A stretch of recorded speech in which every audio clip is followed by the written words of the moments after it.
The bond between Rupert and Emma and myself is pretty unique because there is an understanding that nobody else in the world knows quite what it's like to go through all of this from a young age and go through this mad, surreal, wonderful world for 10 years. And so I think, yeah, I mean, we will always have that tie that binds us together. I'm fairly certain of that. But also, as you say, we've grown up on set together. I mean, Rupert and I just laugh all the time together. He's one of the funniest people that I've ever met. You know, and I feel very fortunate to spend so much time with him. And Emma and I I'd like to think we stimulate each other intellectually, and we there was kind of some intellectual sparring that we went over for quite. I mean, we're quite a good foil for each other because we're both super opinionated and fairly articulate, and we both like to make our points very, very clearly. So we would have some kind of great debate on set, and Rupert would just be like standing between us, going, "Oh, shut up, guys, please!" like just who cares? But me and Emma would get like very, very into it. But it was great, and she's a smart cookie, so like I had my work cut out for me. For me, the bond that the people I'm closest with on set are in the crew. Mainly for the reason that, even though Rupert and Emma are obviously filming a lot, and as are all the young cast, but I'm the only one that's there every day, and the crew are the only other people that are there every day. So it would be them that I gravitate to because we are the two kind of consistent things on set that we're always there. So yeah, I'd say that. On that last day, there were a couple of people that I couldn't actually say goodbye to because it was just too upsetting. So we just said, we'll see each other soon, we'll go off and work together again. But like, I'm not going to say goodbye because there was a couple of people where I would have just torn me apart to say goodbye to them. On the final day, I just wanted to say thank you to everybody, but not just thank you. It was because in a very real sense, I do love them, in the way that you love a family, in the way that you love people that are there that have been there to support you every day for 10 years. I mean, so yeah, it was, and it's not just a feeling of love and sadness, but it's also huge respect for what they do, because the crew, I do think, I was at a young age spoiled, and I've had, some of the best crew technicians in the world that I've been working with from the age of 10, from the age of 11. I mean, it's mind-blowing to me, and so to have been able to watch them work for 10 years was a huge privilege. As you say, we have kind of been forced into a period of mourning for the last 3 years.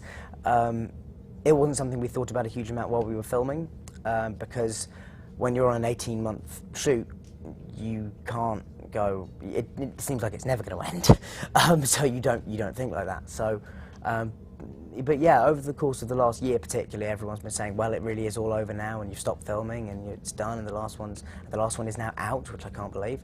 And so yeah, I mean, it has been a very, very long goodbye, but it's today. This is, I think, my last on-camera interview for Potter. Yeah, I mean, I'm sure I'll miss playing Harry very, very much, and I'm sure I'll miss, I'm sure I'll miss the press, doing press for Harry more than I think I will, because I have been talking about him for a long time now. But yeah, I mean, it's just quite surreal. I can't really believe that it is finally over. But I think there was one of the French King Louis, I'm not sure which one because I lose track after a certain point, his last words were, he turned to all the people around him and said, "Why are you crying? Did you imagine I was immortal?" And it's that same thing of like, it had to end sometime, and we may as well just celebrate it rather than getting too sad. Yeah, I'm on Broadway at the moment, singing and dancing. I don't think of myself as being a song and dance man. I think of myself as an actor who's doing a musical, and so has had to become ever, relatively proficient in certain disciplines in order to get by in that world. Yeah, I mean, I'm having a fantastic time, and it's an incredibly fun show, and I get to work with incredibly fun people, which means that I just get to have play and have fun every night. So it's great. Even when it's a slowish show and it's feeling long and hard and your body's tired, you know, John Larroquette kind of gets you through because he's so funny and he changes stuff up all the time, and like he's a joy. I've got a film coming out next year called The Woman in Black, which comes out over here on January 20th. I'm very, very excited for people to see it. I think it's a supernatural thriller, and it's very, very scary. I think people are going to see a kind of a different side of me, I hope, and you know, I'm playing a father, and I kind of cheated a little bit there because I got my godson to play my son in the movie, so there's already kind of a natural bond between the two of us because I've known him since he was, I think, 1. Yeah, so I mean, it's a great film, and it's made by one of the people who I think will be a big name in British cinema in the next few years, which is a guy called James Watkins. I think he's one of the most talented people I've ever worked with, one of the most talented directors I've ever worked with. He's very, very smart, knows exactly what he wants, tells story brilliantly, and has a is very proficient technically as well. So yeah, I mean, I'm very, very excited for people to see it. I think it's going to really scare people.